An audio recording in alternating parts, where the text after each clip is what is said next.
ప్రభుత్వం తెలుగుదేశం టైంలో 7,500 పైన రెన్యూబుల్ ఎనర్జీ విండ్ కానీ సోలార్ కానీ వీటన్నిటిని కూడా అభివృద్ధి చేస్తే మీ టైంలో పీపీఎల్ రద్దు చేసి వాళ్ళని ఇబ్బంది పెట్టి కేంద్ర ప్రభుత్వం విదేశీ ఇన్వెస్టర్ల చేత కూడా మందలింపు చేయబడిన ప్రభుత్వం మీది.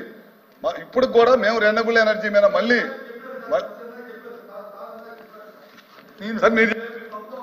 నేను తప్పుదా పట్టించలేదు రవి గారు. నేను తప్పుతో పట్టించను. నేను చెప్పింది ఏంటి, మీరు చెప్తుంది ఏంటి? నేను చెప్పింది ఏదైతే మీరు టోప్ ఛార్జీలు వేస్తున్నారో, ఏదైతే ఇందాక వచ్చి పవర్ ఛార్జ్ పెంచుదామని చెప్పిందా ఇందాక మీరు బిల్ పెట్టారో, వాటి మీద నేను మాట్లాడుతూ ఆ రోజు ఆర్థిక పరిస్థితి దృష్ట్యా కరెంటు వచ్చి డయాబెటీస్ ఎంత ఉన్నాయి, 14-19 ఎంత ఉన్నాయి, 19-24 ఎంత ఉన్నాయి, దయచేసి అది వెరిఫై చేయండి. 45,000 కోట్ల రూపాయలని మేము వచ్చి డిస్కౌంట్లకి ఇచ్చాం, ఆదుకున్నాము. కాబట్టి మీరు కూడా పనిచేస్తే బాగుంటుంది కదా, డిస్కౌంట్లకి ఇచ్చి ఇవ్వకంట. దాంతోపాటు ఇది వచ్చే సంవత్సరం కాదు అధ్యక్ష, ఎన్నికలైన సంవత్సరం అధ్యక్ష. ఎన్నికల్లో మీరు ఏం చెప్పారు? నేను అది అడిగాను. కరెంటు ఛార్జీలు పెంచాం కదా, ఉన్న ఛార్జీలు కూడా తగ్గిస్తా ఉన్నారు. మీకు ఇవన్నీ తెలుసు ఏమన్నారు? నాకు ఇవన్నీ తెలుసు అన్నారు కదా. మీకు ఆర్థిక పరిస్థితి తెలిసే కదా, కొత్తగా ఏమీ కొత్త పార్టీ ఏం కాదు కదా సార్. చంద్రబాబు నాయుడు 4వ ముఖ్యమంత్రి గారు. వారు మా కేశవ్ గారు అయితే ఆయన పిఎస్సి చైర్మన్ గారు చేశారు. ఆయనకి అన్ని విషయాలు తెలుసు. ఎవరు దాచినా సరే ఆయన దగ్గర దాగవు పిఎస్సి చైర్మన్కి. దాంతోపాటు సుదీర్ఘకాలం వారు వచ్చి అపోజిషన్లో ఉన్నారు, తెలుసు. ఏ విషయం నేను అడుగుతుంది అది అడిగాను. మీరు అడిగితే అది మానేసి మీరు వచ్చి రాజకీయ పని చేస్తే ఎలా రవి గారు చెప్పండి దయచేసి. నేను ఇచ్చింది నేను అడిగింది అది. కాబట్టి దయచేసి సబ్జెక్ట్ వచ్చి మీరు ఇంటర్వ్యూ అవుతారని కూర్చోండి. నాకు అర్థం అయిపోయింది. మీరు మాట్లాడడం మాట్లాడండి. దీని మీద మళ్ళీ ఇప్పుడు వద్దు దయచేసి. ఈ స్కూల్కి వెళ్ళే పిల్లల గురించి అధ్యక్ష, మరి ఎప్పుడు సార్ చెప్పండి. ఈ ఆర్థిక సంవత్సరంలో మీరు వచ్చి అక్కడ బీసీ ఎస్సీ వెల్ఫేర్ దాంట్లో వచ్చి ఒక 5,000 కోట్లు ఎంతో పెట్టారు. దాని నుంచి ఇది ఇస్తా ఉన్నారు. 5,000 కోట్లు సరిపోద్దా? మొత్తం 80 లక్షల మంది పిల్లలు, 80 లక్షల మంది పిల్లలకి 15,000 వేసుకుంటే అవుతుందా? పోనీ ఏ రకంగా దాన్ని ఏ రకంగా ఈ సంవత్సరం ఇస్తామా, లేదా వచ్చే సంవత్సరం ఇస్తామా, లేకపోతే ఎప్పుడు నుంచి ఇది ప్రారంభిస్తాము అని నిర్దిష్టంగా ఎక్కడో చెప్పాలి అధ్యక్ష. మస్ట్ ఇవాళ చెప్పకపోతే రేపు అని చెప్పాలి, రేపు చెప్పకపోతే వీధిలో అని చెప్పాలి. ఎందుకంటే రేపు వీధిలోకి వెళ్తాం, మేము రేపు బహిరంగ వెళ్తాం, ప్రజల తరఫున గొంతెత్తాం, వీధి బోడ తిరుగుతాం, మీరు ఇచ్చిన సూపర్ చేయమని అడుగుతాం. తప్పదు. ఇక్కడైతే ఏదో బుల్లో చేసి లేకపోతే టైం అయిపోతుందని చెప్పి అధ్యక్షులు ఎగ్జెంట్ చేస్తే వెళ్ళిపోవచ్చు. కానీ ఇది ఆగదు అధ్యక్ష. ఎందుకంటే వాగ్దానం ఇచ్చిన తర్వాత ప్రభుత్వాల బాధ్యత, ప్రజల బాధ్యత.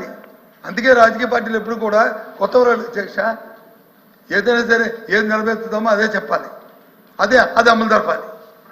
అది నీతి, అది సిద్ధాంతం. అది అంతేగాని ఎన్నికల వచ్చి మన ఇష్టం మా వాగ్దానం ఇస్తాం, ఎన్నికలు అయిపోయిన తర్వాత వచ్చి పానేస్తామంటే అది కాదు అధ్యక్ష. దయచేసి అది చేయమనే కోరుతున్నాం. మీరు చేసి సభ అనిపించుకోండి, మీరు ఇచ్చిన హామీలు నెరవేర్చుకోండి. 10 కాలాల పాటు మీరు రుణాన్ని మాకు అభ్యర్థులే. ఎందుకంటే అల్టిమేట్గా మీరు కానీ మేము కానీ అందరం కూడా ప్రజలకి జవాబుదారులు, ప్రజలకు మంచి జరగాలని కోరుకుంటాం. అంతేగాని ప్రజలకు నష్టం జరగాలని కోరుకోం.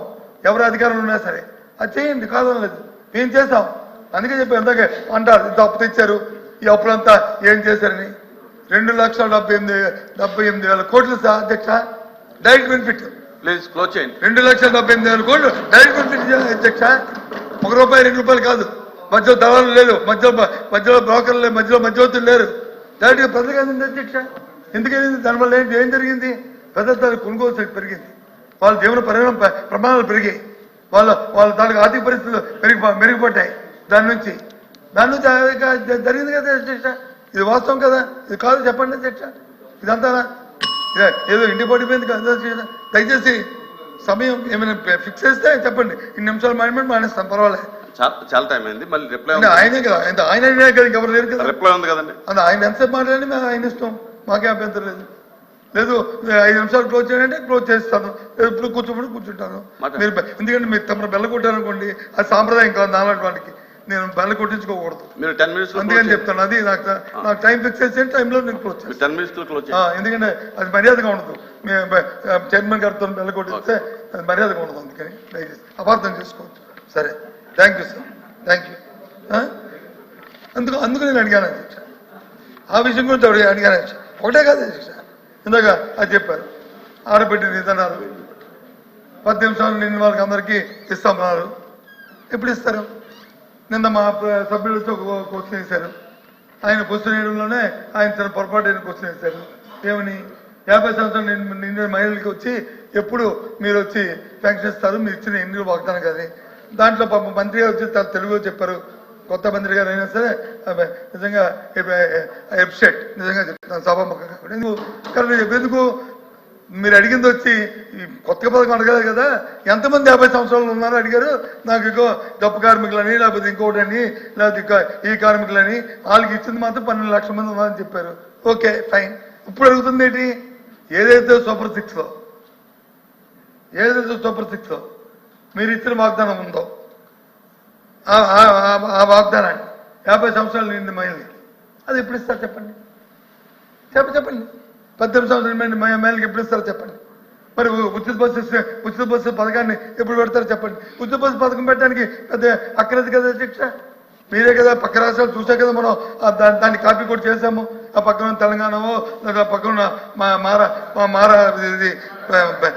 కర్ణాటకవో బెంగళూరు చూసేసాం కదా అధ్యక్ష. చేయొచ్చు కదా అధ్యక్ష.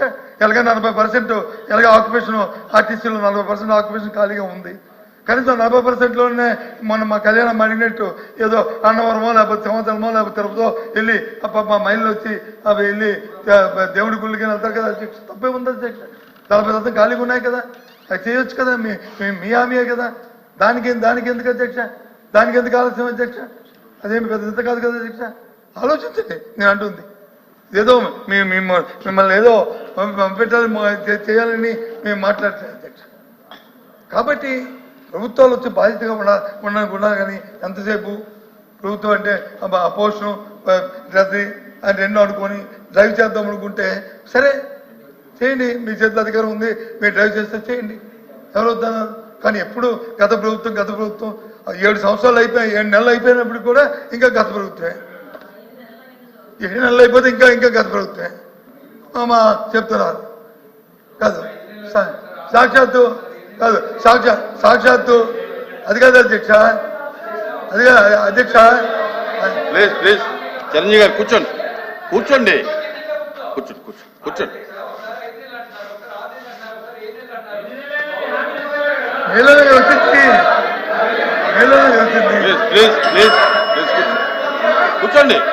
చిరంజీవి గారు ప్లీజ్ కూర్చోండి. అరే కూర్చోండి.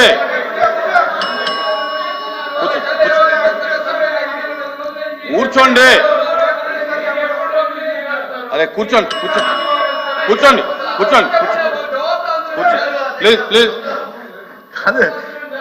కాదే అధ్యక్ష, పోనీ కరెక్ట్గా ఎన్నాళ్ళైందో మీరే చెప్పి పోనీ అయింది. ఎప్పుడు చేస్తారు చెప్పండి? రోజుతో గంటలతో చెప్పండి. లేదు రోజుతో గంటలు చెప్పండి అండి. మా ఆర్థిక మంత్రి చెప్పండి, మాకే అర్థం లేదు. మా మంత్రి గారు మా అంతం లేచింది. ఎందుకమ్మా అంటుంది? ఏమంటారు? గత ప్రభుత్వాల్లో అంట ఎందుకండి ఇప్పుడు ఇది డిస్కషన్ మాట్లాడాలి కదా అధ్యక్ష. ఎందుకండి మీకు సార్ నేను ఏమంటా చెప్పేసి ఇప్పుడు 5 నెలల గురించి మాట్లాడుతున్నారు. ఇప్పుడు మేము మాట్లాడుతున్నప్పుడు ఇందాక మా సభ్యులు మాట్లాడుతున్నప్పుడు ఎంతమంది మాట్లాడారు అధ్యక్ష? మేము ఇంతవరకు కామ్ గానే విన్నాం కదా, మేము ఎక్కడ డిస్టర్బ్ చేయలేదు.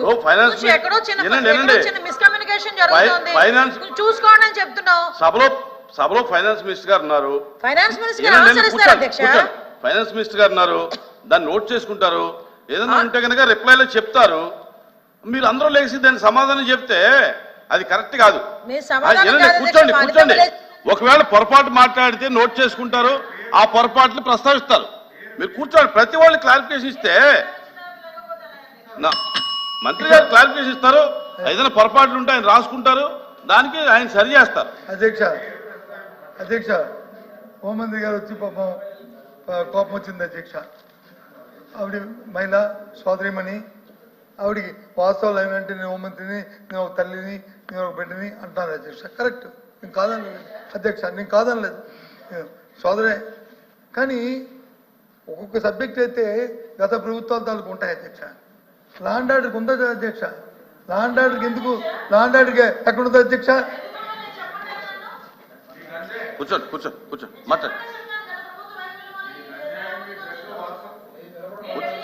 ప్లీజ్ ప్లీజ్ మిస్ గారు చెప్ప ల్యాండ్ ఆర్డర్కి ఎక్కడ ఉంటుంది అధ్యక్ష? ల్యాండ్ ఆర్డర్ అనేది వాడి మానవతాడు ప్రవృత్తి, వాడి సమాజం మీద గౌరవం, లేకపోతే వ్యవస్థ మీద వచ్చి ఒక గౌరవము, ఒక భయము, భక్తి ఉంటే అది జరగవు అధ్యక్ష. ఎప్పుడైతే వ్యవస్థ మీద, పోలీసు వ్యవస్థ మీద సార్ అవి మాట్లాడమండి సార్, నాకెందుకు, నేను మాట్లాడు.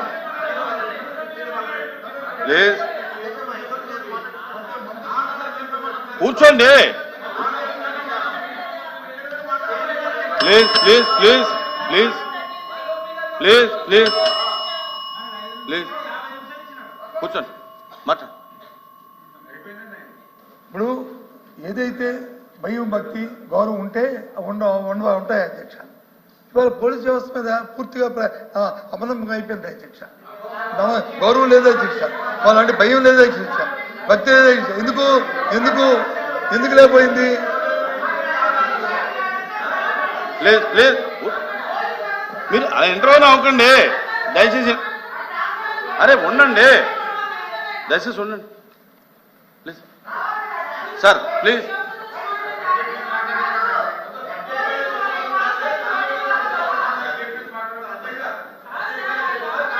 కాదండి మంత్రి గారు, ఇలాగా ప్రతిదానికి మీరు ఇన్వాల్వ్ అయితే ఎక్కడ ముగించుతున్నారు? ఏమండి ఇది బడ్జెట్ మీద చర్చ, ప్లీజ్ ప్లీజ్, ఇది బడ్జెట్ మీద చర్చ మేడం. అరే కాదండి, ఇది బడ్జెట్ మీద చర్చ. మంత్రి గారు ఉన్నారు, ఫైనాన్స్ మినిస్టర్ గారు, ఆయన సమాధానం చెప్తారు. అందులో బడ్జెట్లో అన్ని రకాల సబ్జెక్టులు ఉంటాయి. ఆ సబ్జెక్ట్ వచ్చినప్పుడల్లా ప్రతి మంత్రి లేచి ఇన్వాల్వ్ అయితే కరెక్ట్ కదా.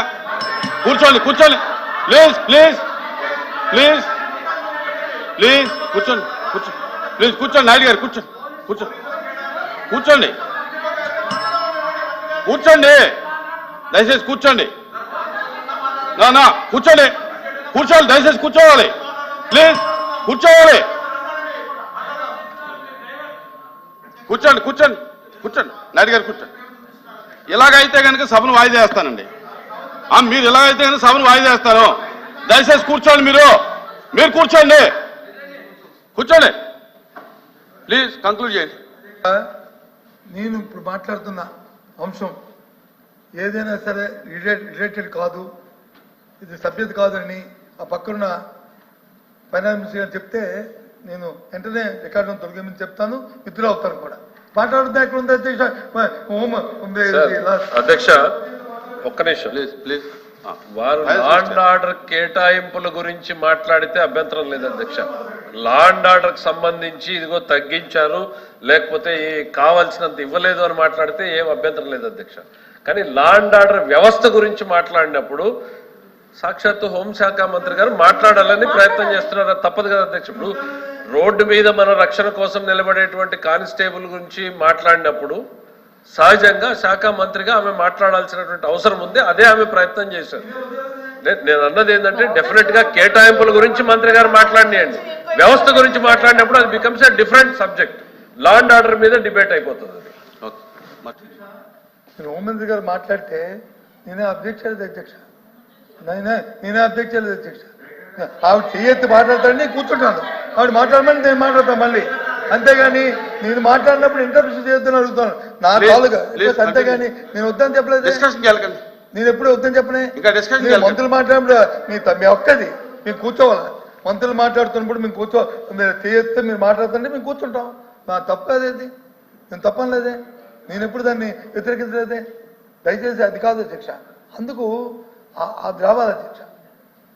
అందుకు దానికి కేటాయింపులు ఎంత ఉంటాయో కేటాయింపులతో పరిపాలన విధానాలు కూడా అంత ముఖ్యమైన అధ్యక్ష.